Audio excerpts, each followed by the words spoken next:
Good afternoon. This is James McCain. I'd like to welcome you to this podcast, which is sponsored by the International Association of Woodcarvers.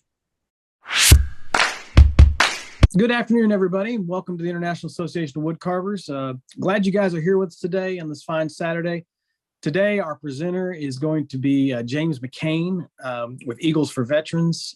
I think you guys are really going to enjoy the conversation that we hear from James and talking about his journey and seeing what he's been doing. Before we get to that, though, I'm going to let you guys, as you obviously can see, I'm not Blake Lunsford. Blake did have a family thing this afternoon. His daughter actually came back in from college for this weekend.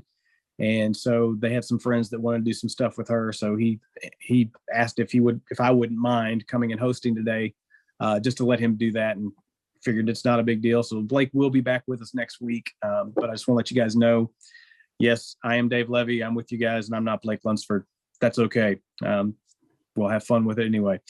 So with that being said, I'm going to let you guys know of a few things that are coming up.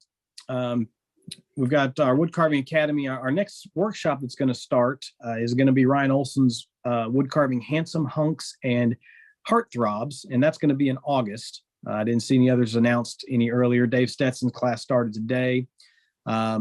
We also have the monthly meetings, the Twiddling Tuesdays that Dwayne Gosnell does. This month, he's going to be teaching on Shelly, and that's Dwayne's cute little turtle.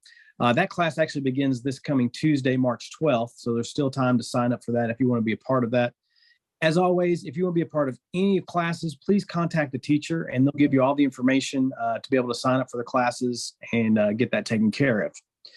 Having said all that, I'm going to turn this over to our very own Dave Stetson. He's going to give us words of wisdom for the day. So Dave, give me just a second to switch the cameras over, and I'm going to turn this over to you, brother. Hey, thanks, Dave. Henry David Thoreau, famous guy from the past, spoke about morality. And this one kind of hit me close, and I've been hanging on to it and thinking about it all week. But he made a statement, said, "Do not be too moral. You may cheat yourself out of much life. Aim above morality. Be not simply good, be good for something." A lot to be said there. Thank you, Dave. Appreciate that. Good words of wisdom. As always, and do appreciate what Dave does share with us. Today, as I mentioned earlier, we have James McCain coming to us. James is going to be presenting to us a little bit of his carving journey, telling us how he got started and showing us some of the stuff he's doing now. He's got some really cool stuff to present to us today. So without any further ado, James, I'm going to turn it over to you.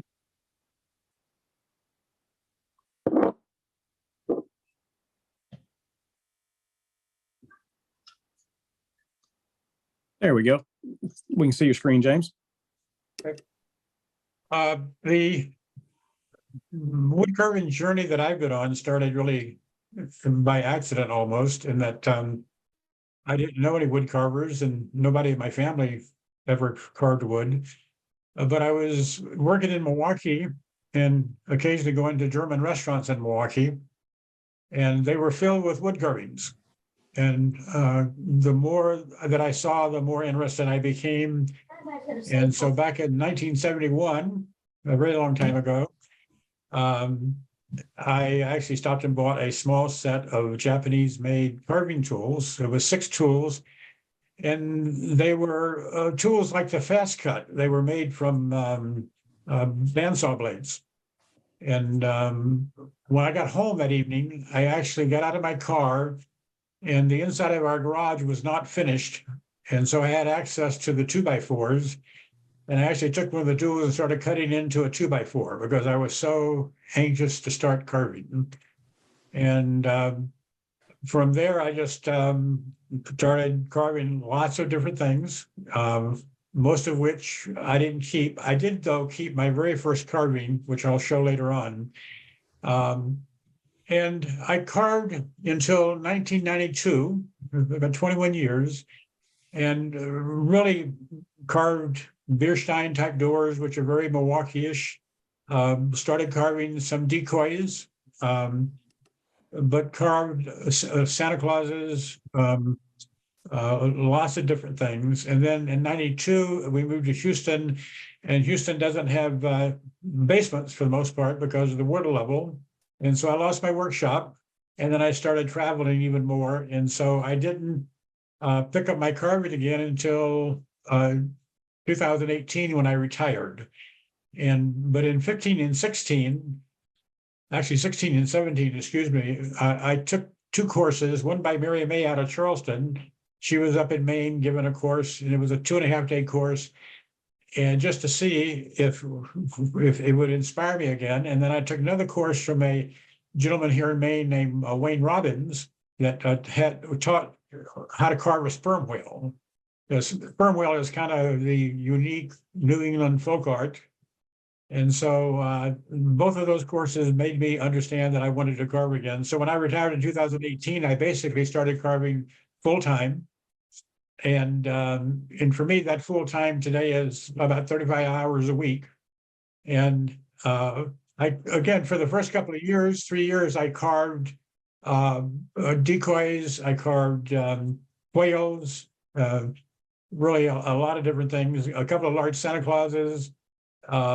And then I discovered a man named John Haley Bellamy, was born in 1836 and died in 1914 from Maine. And he developed a line of eagles, which he made and sold. He started this style eagle back in 1872. And I really, really was interested. I'd already carved a couple of eagle head canes, actually 4 eagle head canes to give to veterans. My father was a career Navy officer, and so I was raised as a military brat. And somehow those things all connected together. And back in 1921, I decided then to start carving these Bellamy eagles and donating these to Veterans Post and veterans organizations, not just American Legion, VFW posts, but also organizations that support veterans, such as the Travis Mills Foundation up in Mount Vernon, Maine. And so my listing here is going to show the eagles that I've carved so far. I'm just finishing my 18th eagle, and I'm not going to go through each of them individually. It would take too much time. But the first one, because I had never actually seen a Bellamy eagle up close, I bought a blank from a sign maker in Cape Cod, a Paul White. And so the shape was there, and I had a pattern from him. And so I was able to put this together, and then I donated this to the VFW in Portland, one of the PFWs in Portland. And it's 60 inches long with 23 karat gold steel, gold leaf. And my first opportunity to gold leaf anything, it was interesting. I was a lot more scared than I should have been. Again, it really, if you follow the rules, it goes predictably. The second eagle was actually started by a gentleman who passed away, unfortunately, and he had got the eagle cut out. And the eagle is actually a very old design for a sternboard in Maine. And there was actually some of the leaves on the outer edges, which I took off. And then, so I carved this for American Legion up in Norway, Maine. And what I did is I added Bellamy type feathers to it, which are very large. They tend to be much larger than real feathers. And I added the shield to it and then donated that to the American Legion. And then I started buying raw wood, milling it. Now, after the 2, I really understood what a Bellamy eagle was. And so I began to buy raw lumber and kiln dried, of course. And my first wood was white pine, because that's what Mr. Bellamy used.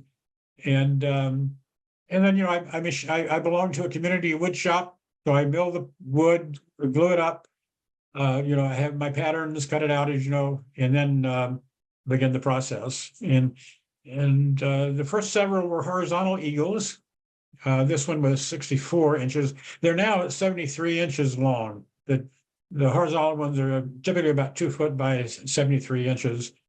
And then the sixth one was a vertical eagle. This is also a Bellamy design. And this went to Travis Mills Foundation up in Manchester. And Travis Mills is a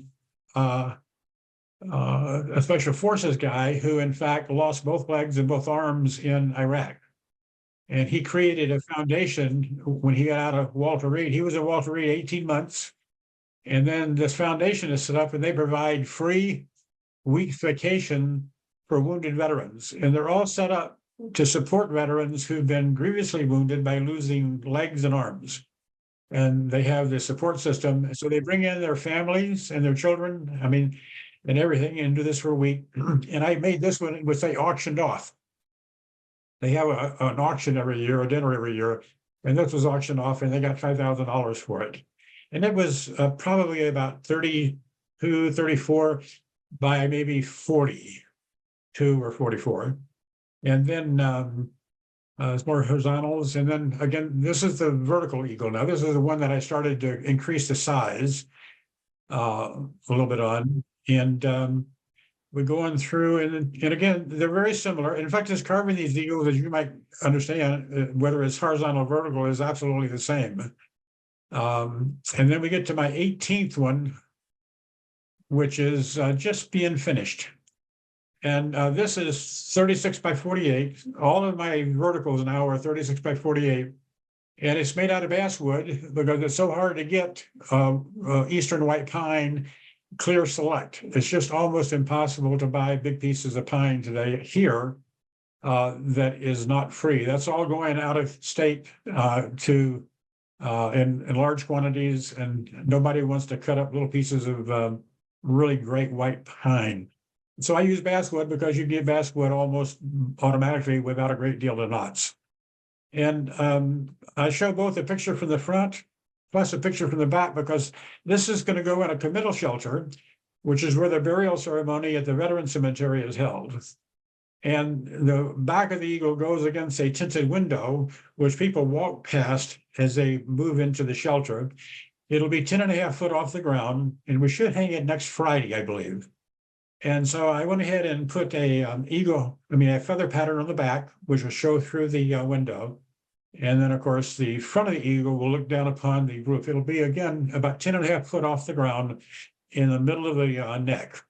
And it'll look down on the burial ceremony. And the people that at the cemetery are really anxious to get this eagle. They really feel that in a lot of cases, it'll be very inspirational for the people who are seeing off the loved ones. So we'll see, because I'm sure that we'll hear very quickly. I get about 165 hours in one of these eagles. It always takes me about 2 weeks to paint and gild, maybe 2.5 weeks. And what I've got set up now, committed already, is the Southern Maine Veteran Cemetery. And then a American Legion post up in Raleigh, North Carolina. They built a log cabin post 100 and some odd years ago, and it burned down 2 years ago. And they're trying to rebuild that. And I'm going to have an eagle ready for them when they finish it. And then I've committed one to the Iowa Veteran Cemetery out in Adel, Iowa, west of Des Moines. And then there are 2 more cemeteries here in Maine, 3 actually, in 2 different cities. And that we'll determine the dates for those very shortly. So that'll fill up my 2024. I created Eagles for Veterans, let's say 2 years ago. 2 full years ago. And it actually is a nonprofit company. And I have one of my board members is also a volunteer woodcarver. And we don't take any money out of the company for labor. But him and I are both retired. We don't need to take any money. All of our donations come and go to material and shipping costs. And we're having really a good time. My board member wrote them for me. I put them together, mill them, cut them out, glue them together, cut them out. And then they go to Jim, who then rough carves them. And he's actually a decoy carver, realistic bird decoy carver. He's really a very talented carver. And then it comes back to me, and I finish carve and then paint and gild. And enjoy the gilding more than I do the painting. I never thought of myself as a painter. A lot of wood carvers aren't painters. A lot of the decoys that I've done, quite frankly, I've never done a decoy where I was really perfectly happy because I've never been satisfied with the paint job. And so, when you go to one of these shows where you have really professional decoy carvers, the paint job is just an amazing, amazing thing. Blake, should I take some questions or is, Well, there's one question here in the chat. Somebody asked, what's the depth of your eagle carvings? okay, this last one, number 18, I shot out with milled at 2 inches.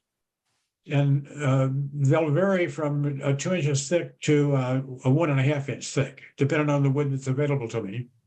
I do in the wing elbow, I do glue in a 2-inch piece of wood there so that when we carve the concave lift to that wing, it has more depth to it. And then the eagle head is typically about 3.5 inches high. And that's going to be 2 pieces of wood glued together. But the actual basic eagle body will vary from 1.5 to 2 inches milled, depending again on what wood is available. Even though I've done 18 of these, it'll be 3 years in July since I delivered my first one. The fact is, I don't buy enough wood to be able to make people cut wood to a certain size. It isn't, so I have to reach out when I have an eagle to do. I could really have 100 of these to do a year, because these are all donated and it doesn't cost the post or anything, any money at all. And, but of course I can't do 100 a year, but I can do 6 by myself. With Jim doing the roughing now, we can get 8 done per year. How much does it cost to gild the eagle? It's about, right now, $350, and it's increasing dramatically. The first company I bought my gold gilding from, that was about a $40 bill in May of 21. That same company is now selling that 25 leaf book of gold for $62. But I found a different source that is selling that same book for $46. Now, if you go to an art and craft store locally that is catering to local artists, it'll be close to $100 per book. Okay, they're really, when you go out and you buy 2 or 3 books, for a small project, you can really pay a lot of money. But I buy wholesale from a company in Los Angeles that makes frames and gold gilt frames, very expensive hand-carved frames. And so I get today a decent price, but it has escalated quite a bit in the last 3 years. As you would expect, I guess. But I didn't expect it to go from the low 40s to the low 60s from this first company I bought from. That was very harsh. Now, you'll notice I also use copper gilding. It's a fired copper, so you really have a variegated texture. The flagpole points and the tassels and the talons are done with a copper leaf. And instead of $46 a book now, it's runs like $12 a book. And instead of 3 1/8 by 3 1/8, they're 5 inch by 5 inch. So you really lose a lot of leaf when you're leafing these very irregular surfaces. At least I do, because I'm not really the perfect expert yet on leafing. Although, again, right today, I'm very comfortable and there's no problems. When it's time to leaf, it gets leafed. And people tend to be pleased with it. But, again, like probably all of you, when I look at something I've done, it's like this last eagle that I'm making, this one, I probably could have shipped that a week ago. But, I could keep this eagle in my workshop for weeks, touching up things. And so that's my eagle story. And I really did it primarily because of my father. They were really just, he was a real sailor, real seaman. He would have been at sea 12 months a year if he could have been. He was a real sailor. And but now let me go back to, if there's no more. Well, real quick Question. on that, and since you're in the leafing process, what is the leafing process that you follow? Okay, there's um, a basic primer, and I use the yellow primer because it covers up little places where you may miss a gold leaf. And this primer is made specifically for gold, and that's going to go on top of the raw wood. And I'm going to put down 2 coats of that and sand on after the first coat, and I use the 280 grit sandpaper for both sands on both coats. And then you have a special adhesive for gold leaf. I buy those 2 things from the very same place, Dux, D-U-X. And then the adhesive goes on, and I use the slow dry adhesive, which dries in about an hour and a half. And you're looking for it to get to the tackiness of a post note, almost dry. And then I've got about an hour and a half where I can apply a leaf to that surface and have it still stick. So what I do is like for the front of this eagle, that was 3 leafing sessions, left wing, right wing, and then the neck and head. Of course, on this particular eagle where I did the back, it was the same thing on the back. It's probably about $750 a leaf on this particular eagle. And then you apply the eagle, the leaves, and I use what's called loose leaves because they come loose in a book.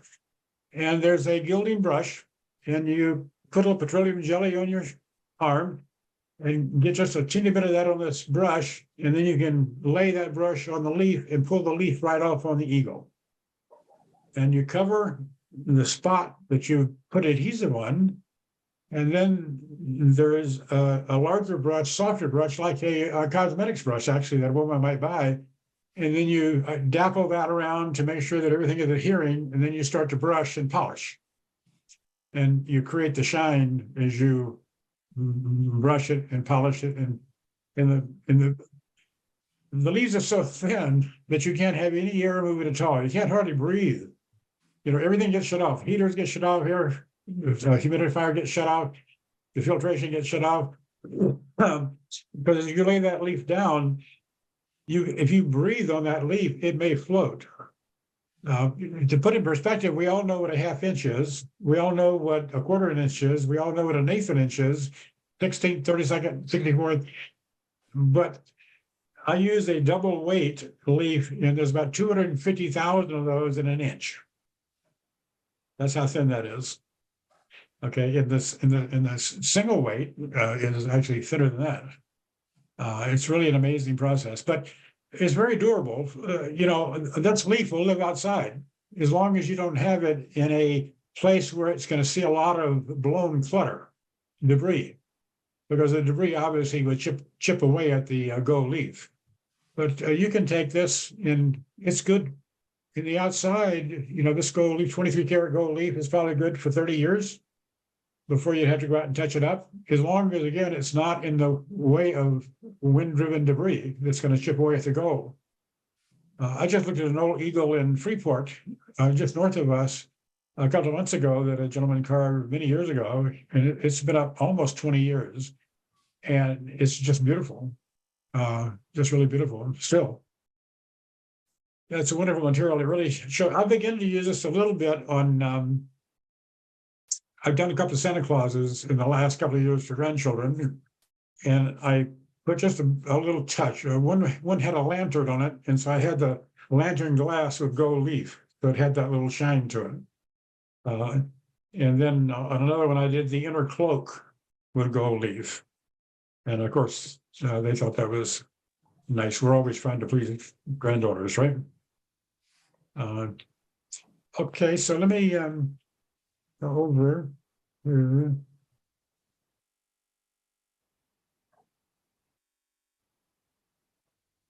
I'll stop share. I got to start over again then, huh?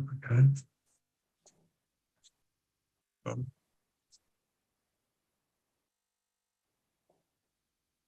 Okay, I said I started in Wisconsin, and that was my first carving. It was a piece of fir, 2x6 from the house. We just bought our first house, and it was a model home, and there was all kind of wood in the backyard.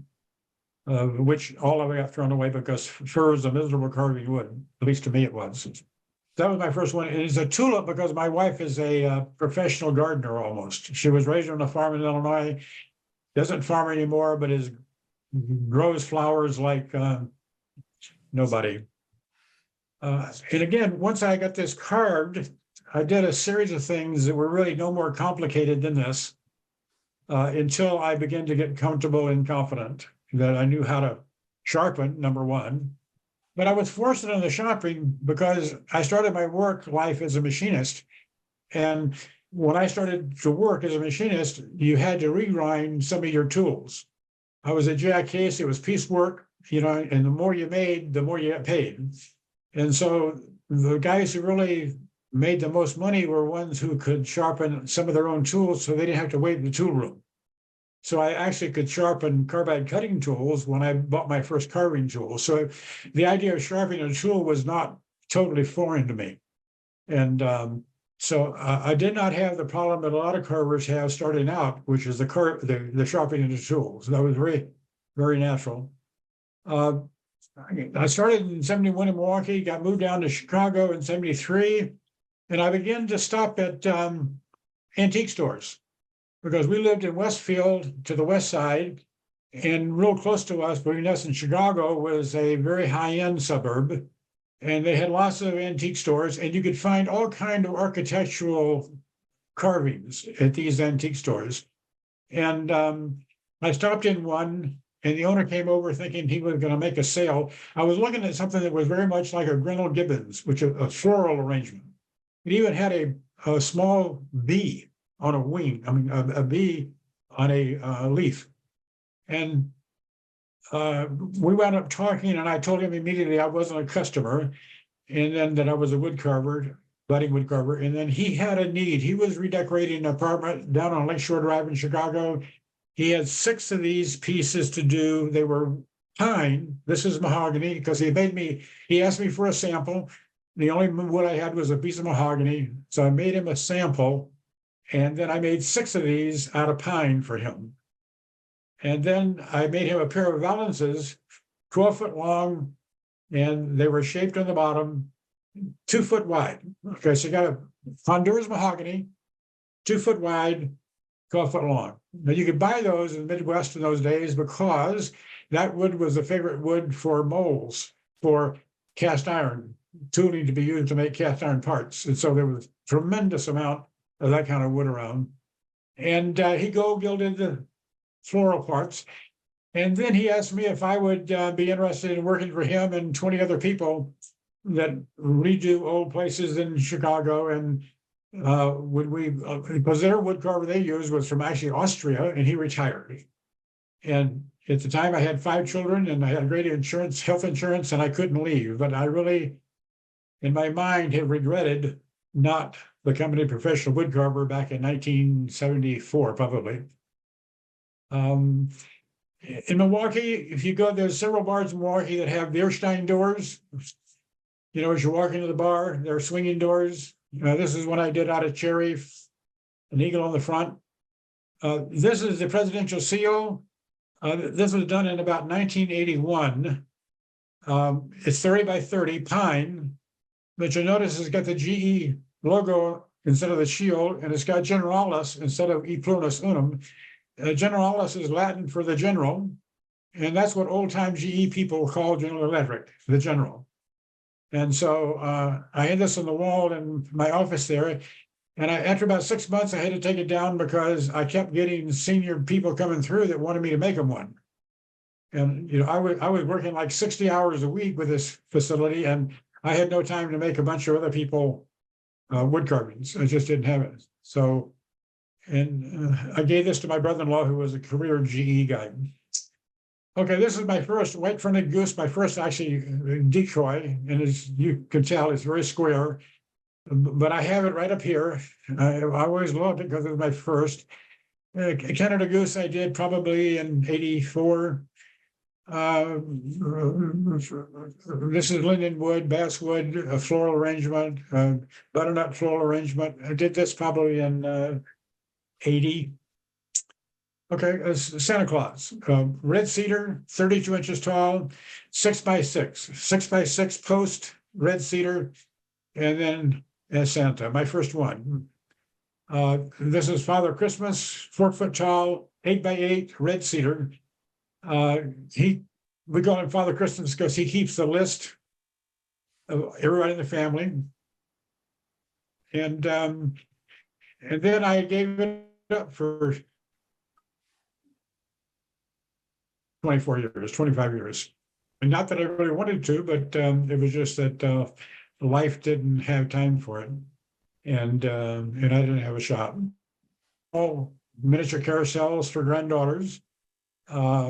This is a Santa Claus with a cloak in gold leaf and a snowy owl, a canvasback eastern screech owl, bunches of, every time some family friend comes to visit us in Maine, I make them a sperm whale.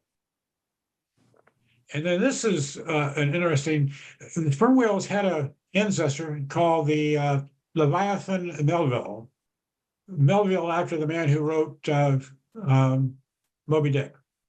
And it's quite different than the sperm whale in the sense that the sperm whale only has the bottom row of teeth now. It's evolved out of both sets of teeth. It just has the bottom row of teeth. It still has the sockets for the upper teeth. The Leviathan actually had the 2 rows of teeth, and it had the largest teeth that they've ever found of any animal, if you don't count an elephant tusk as teeth. And this thing, so I made it and put in the big teeth. It's really, you wouldn't want to meet this thing underwater. A full-size loon. James, would you mind going back up to the carousel horse for just a minute? Sure. Somebody was Which wanting the carousel horses. Oh, sure. I think it lagged for a second, didn't get to get a look at them. Yeah, the rabbit is actually a Holland loop. A granddaughter has a Holland loop rabbit, which has the ears down. And then the other one is a normal carousel. These are about 10 inches long.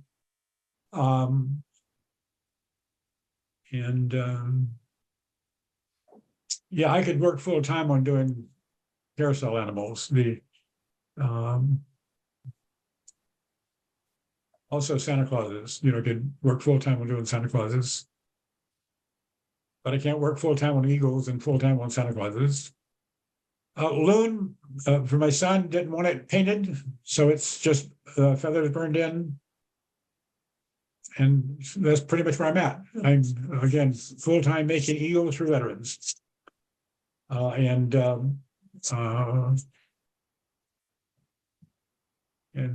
it's interesting that is one of my favorite carvings, and it's an eagle. I took when I got finished with this, I thought of myself as a woodcarver.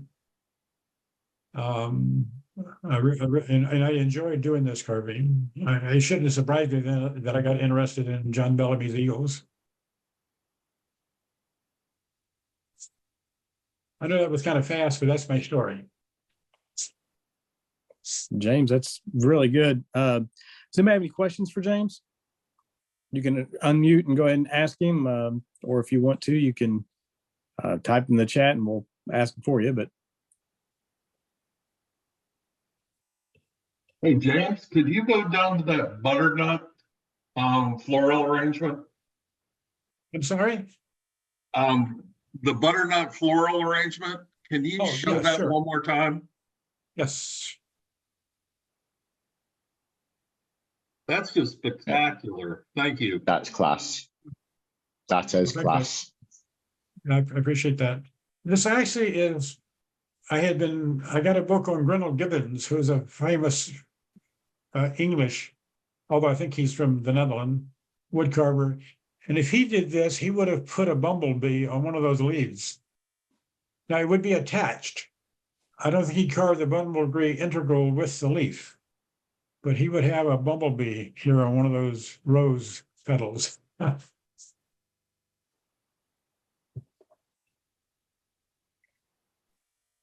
that's some awesome work. Thanks, James. Have you ever done like an eagle, like carving like your decoys before? Is that something you've ever thought about doing? No, I haven't. I really, when I started the Eagles and Veterans, I really had bumped into this John Haley Bellamy. I wasn't so much aware of him. He's a Maine woodcarver, and I really have gotten so committed to his style of eagle. And of course, most of these eagles have gone to people here in Maine or post here in Maine. Although there's probably, let's see, 1, 2, 3, 4, 5. I drove out to the Midwest last year and delivered 4 out to places where we had lived before. And but no, so I really haven't. Okay, Do you thank use you. Is power it something tools? that you'd like to do? Sorry. Yes, yeah, no, it could be interesting. James, do you use power tools or hand tools on everything? Power tools to mill the wood, of course, to jigsaw it out, etc. I use a power tool like when I do the tassels, I turn those in a lathe, and then I use a power tool with a 45-degree grooving tool to cut the grooves so it appears to be, yarn. But otherwise, the work on the eagle itself is done by hand tools. But I'm not afraid to use the power tool when I have to, when it's going to save me. Like if you go to the eye on the eagle, he put it in a special way, but I have a 3/4 inch diameter burr for my ram, which is, a handheld device. And I can cut that eye in using that 3/4 inch rotating burr. Probably in 1/10 the time I could do it with a hand tool. So, there are places where if I can save a lot of time, I'll use my hand tool. But I prefer to use the hand tools. I mean, I'm not where I can save time. I'll use a piece of machinery. Believe me. But most of those hours are really going to be hours with the gouge. I find a great deal of pleasure out of working with a gouge in them all. Personally, I do. In fact, What's your favorite type of tool? What's your brand that you like to use? Feel, the Swiss made, sold by Woodcraft Supply. The fact is, I bumped into a catalog of theirs in Chicago back in the early 70s and bought my first tool from them probably in 73. And I've got 75 of their tools now, 76 of their tools. And again, it's something that I get a lot of pleasure out of working with those tools on a piece of wood. When I give somebody a gift, it's really because I've already given myself a gift by actually doing the work. This is not work to me. And I will always be a little disappointed that insurance was so important to me back when this guy in Chicago suggested that what I really needed to do was to quit General Electric and go to work for a whole group of people in Chicago that occasionally needed something carved, a replacement architectural, a carved piece. Yeah. Hey, James, going back to your relief of the butternut, we were talking about tools. So kind of, if you could step through that, are these all, do you use hand tools exclusively for this? Do you use any like mallet? You're talking about the feel tools. Do you use the long with a mallet, or is this palm tools, or what is your set of tools that you would use for something like this? This was done completely with Swiss made type of gouges, long handled gouges, no palm tools, because I didn't have any palm tools. There's no machine work on this at all, except the original piece of wood I had planed. I didn't have access to a planer, but I had access to somebody who had a planer. Otherwise, except for the planing and the cutting of the shape, it's all hand tools. Very nice. And what do you stain with or finish with? It's just oil, tung oil. This is just tung oil. In fact, it's hanging in my wife's foyer, and every couple of years she has me recoat it. Very nice. Yeah.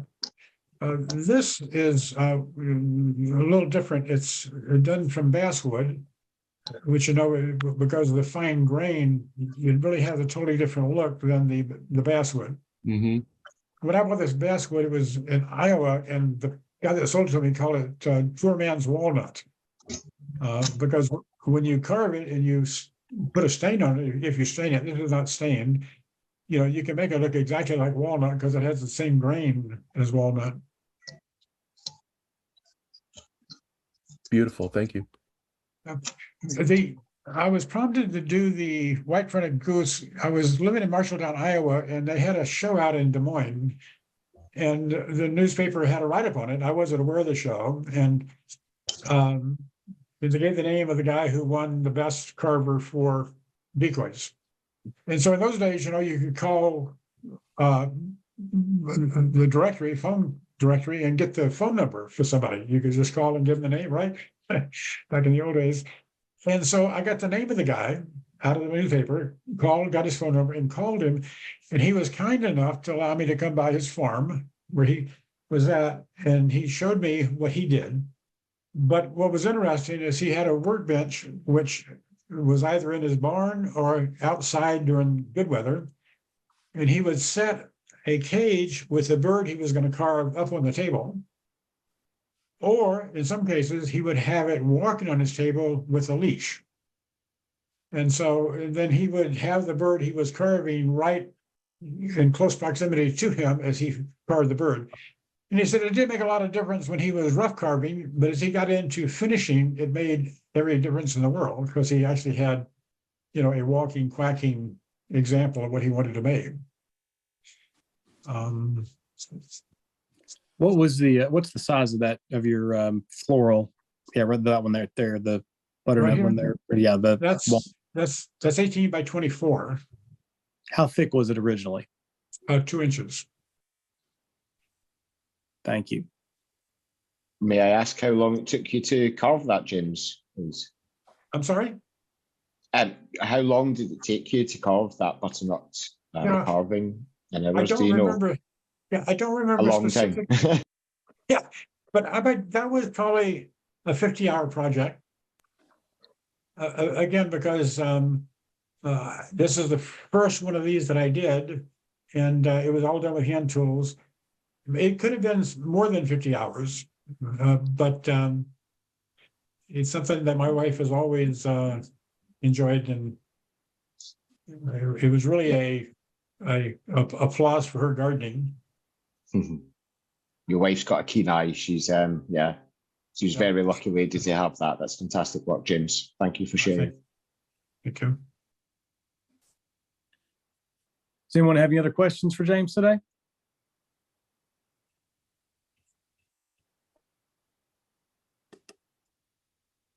James, thank you so much for doing that for us today. No, very good. It's good to meet all of you, and I wish you all the best. We greatly appreciate it and thank you. Let's see if you want to stop your screen sharing on us. Yeah, stop sharing. That's first, and then awesome. And I'll leave you. Well, no, you're fine, James. You can hang out for the last couple minutes here. We'll we do appreciate it, man. It was a lot of good information. The eagles are gorgeous, and gosh, the floral work you did there is just amazing. So I know everybody looking at it and seeing it's just good work. Just appreciate it. With that, finish up with James. Tell you guys who's coming up here in the next couple of weeks. This next week, on the 16th of March, we're going to have Lee Simpkins with us. Then Ray Meyer is going to join us on the 23rd of March. We're going to take a week off for Easter on the 30th. Then Rod Gatlin is going to come on April 6th. Excuse me. He'll be talking and sharing with us about the Charlotte show a little bit and a little bit about his carving journey and a demo for us. So that's going to be on the 6th of April. The 13th of April, we're going to have Tony Taviv and Tony's Carvings. And Tony is going to be he's from Bulgaria, excuse me. He's from Bulgaria. So we'll have another international person here with us at the middle of April. So we'll have that coming up. Guys, we thank you so much for joining us today. We thank you for being a part of the International Association of Woodcarvers. You guys have a wonderful week, and we'll see you next weekend. Have a good day. Thank you. Bye.